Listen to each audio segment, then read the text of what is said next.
আপনাদের সকলকে স্বাগত জানাচ্ছি। সাথে আছে আমি হুমায়ুন কবির। কমপ্লিটিং সেন্টেন্সের আলোচনা চলছে।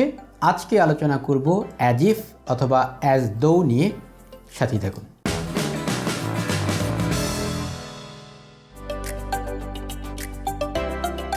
অ্যাজ ইফ অথবা অ্যাজ দো এই দুইটার মানে একই। এই দুইটার মানে হচ্ছে যেন। যেমন ধরুন, সে এমন আচরণ করে যেন সে একটা পাগল। He acts as if he war mad. তো এখানে অ্যাজ ইফ অথবা অ্যাজ দোর প্রথম অংশটা যদি প্রেজেন্ট হয়, পরের অংশটা পাস্ট হয়। আর যদি প্রথম অংশটা পাস্ট ইনডেফিনিট হয়, তাহলে পরের অংশটা পাস্ট পারফেক্ট হয়। অ্যাজ ইফ অথবা অ্যাজ দো এই দুইটার অর্থ এক হলেও অ্যাজ ইফটা বর্তমানে বেশি প্রচলিত, অ্যাজ দোটা আগে চলতো। এখনকার দিনে আধুনিক ইংলিশে এটা একটু কম ব্যবহৃত হয়। চলুন আমরা কিছু এক্সাম্পল দেখি। এক্সাম্পলের ফাঁকে ফাঁকে আরও কিছু কথা আছে, সেগুলো আমরা আলোচনা করব। It sounds as if it were a hammer. তাহলে ইট সাউন্ডস এটা হচ্ছে প্রেজেন্ট সিম্পল, অ্যাজ ইফ যেন ইট ওয়ার আ হ্যামার। এখানে দেখুন, আমরা ইট এরপরে তো ওয়াজ ব্যবহার করার কথা ছিল, কিন্তু আমরা ওয়াজ ব্যবহার না করে ওয়ার কেন করলাম? কারণ এটা মনে হচ্ছে, আসলে কিন্তু এটা সত্য নয়, এটা হ্যামার, সেটা আমি শিওর না। সুতরাং এটা মনে হচ্ছে যেন এটা হ্যামার। সুতরাং এখানে যেহেতু এটা সত্য নয় বা আমি মনে করছি এটা সত্য নাও হতে পারে, সুতরাং এখানে ওয়্যার হলো। অর্থাৎ এখানে যদি অক্সিলারি ভার্ব থাকে, যেমন ধরুন am, is, R, was, were, subject যাই থাক না কেন, সিঙ্গুলার হোক বা প্লুরাল হোক, সেক্ষেত্রে আপনাকে ওয়্যারই ব্যবহার করতে হবে। তাহলে ইট সাউন্ডস এটা প্রেজেন্ট সিম্পল, অ্যাজ ইফ এরপরে আমরা ব্যবহার করলাম ইট ওয়্যার আ হ্যামার। এখানে ওয়াজ ব্যবহার করলে গ্রামাটিক্যালি সেই জিনিসটা কারেক্ট হবে না। এর পরেরটা দেখুন, এটা যদি পাস্টে হতো তাহলে কি হতো? It sounded as if it had been a hammer. তাহলে এখানে যদি পাস্ট সিম্পল হয়, এখানে আমাদের পাস্ট পারফেক্ট ব্যবহার করতে হবে। তাহলে পাস্ট পারফেক্টের স্ট্রাকচার কি? সাবজেক্ট বসালাম, এরপরে হ্যাড হবে।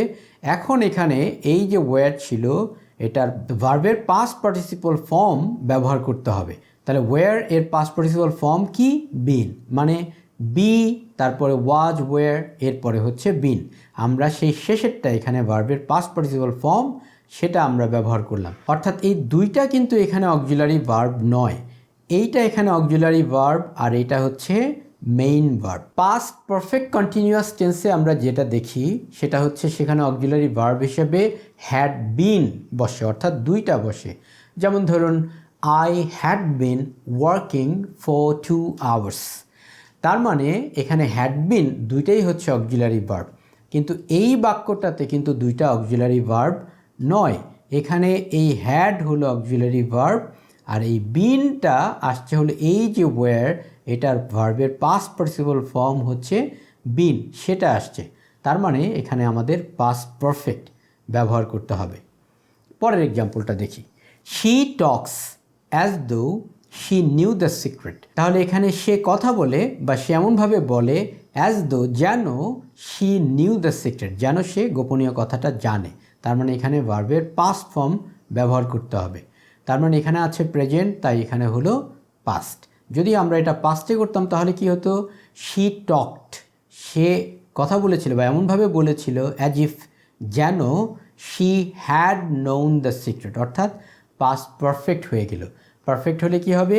সাবজেক্টের পরে হবে হ্যাড, এরপরে ভার্বের পাস্ট পার্টিসিপল ফর্ম নোন, সেটা হলো। তার মানে she talked as if she had known the secret.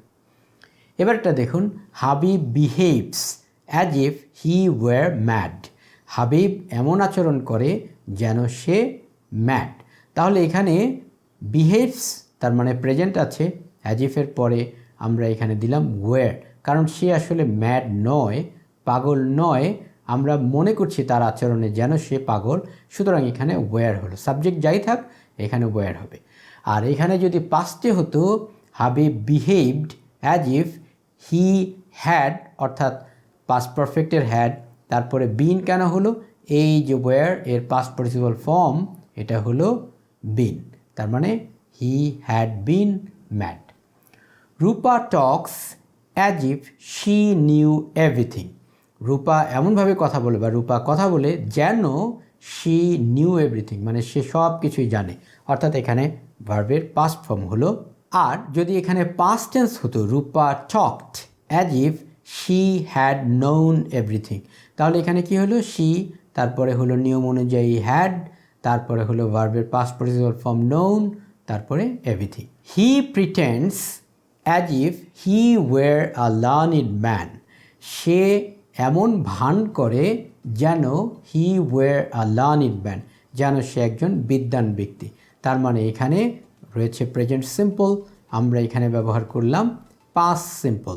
তার মানে এখানে ওয়ার হয়ে গেল, কেন, সাবজেক্ট যাই থাক না কেন অ্যাজ ইফ অথবা অ্যাজ দোর পরে যদি অ্যাম ইজ আর ওয়াজ ওয়ার থাকে সেখানে আমরা ব্যবহার করব ওয়ার, কারণ এটা সত্য নয়, অসত্য। তাহলে he pretends as if he were a learned man, সে এমন আচরণ করে বা এমন ভান করে যেন সে একজন বিদ্বান ব্যক্তি।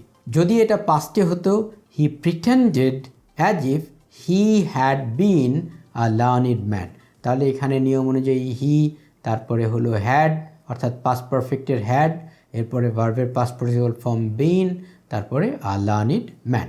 The boy behaves as if he were the lord of the area, বালকটা এমন আচরণ করে যেন সে এলাকার লর্ড, মানে সে এলাকার রাজা। এখানে দেখুন প্রেজেন্ট রয়েছে দ্য বয় বিহেভস অর্থাৎ present simple as if he were, were কেন হলো, কারণ এটা সত্য নয়, ছেলেটা আসলে এই এলাকার লর্ড নয়, তার আচরণে মনে হয় যেন সে লর্ড, আসলে সে লর্ড নয়, সুতরাং এটা আনট্রু, এই জন্য আমাদের এখানে ওয়ার ব্যবহার করতে হলো। তারপরটা দেখুন যদি পাস্টে ব্যবহার করতাম the boy behaved as if he had been the lord of the area, তাহলে হ্যাড বিন কেন হলো, কারণ হ্যাড হচ্ছে পারফেক্টের আপনার ব্যবহার করতে হবে পারফেক্টে, আর বিন কেন, এইটার ভার্বের পাস্ট পার্টিসিপল ফর্ম হচ্ছে বিন, সুতরাং এখানে যদি হয় পাস্ট সিম্পল তাহলে এখানে আমাদেরকে পাস্ট পারফেক্ট ব্যবহার করতে হবে।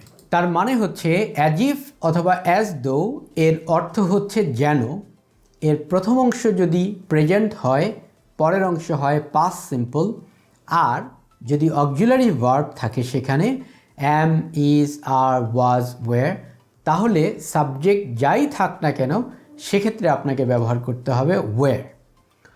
আর যদি প্রথম অংশ পাস্ট ইনডেফিনিট হয় পরের অংশ হবে পাস্ট পারফেক্ট, আর সেখানে যদি অক্সিলারি ভার্বের ব্যবহার থাকে তাহলে আপনাকে ব্যবহার করতে হয় হ্যাড বিন, আর যদি মূল ভার্ব থাকে তাহলে হ্যাডের পরে ভার্বের পাস্ট পার্টিসিপল ফর্ম ব্যবহার করতে হবে। এটাও একটু ব্যতিক্রমী স্ট্রাকচার, যে কারণে এখান থেকেও কমপ্লিটিং সেন্টেন্সে প্রায়শই প্রশ্ন করা হয়। পরবর্তী ভিডিওগুলো দেখার আমন্ত্রণ রইল, সে পর্যন্ত সকলে ভালো থাকুন, চ্যানেলটিকে সাবস্ক্রাইব করুন।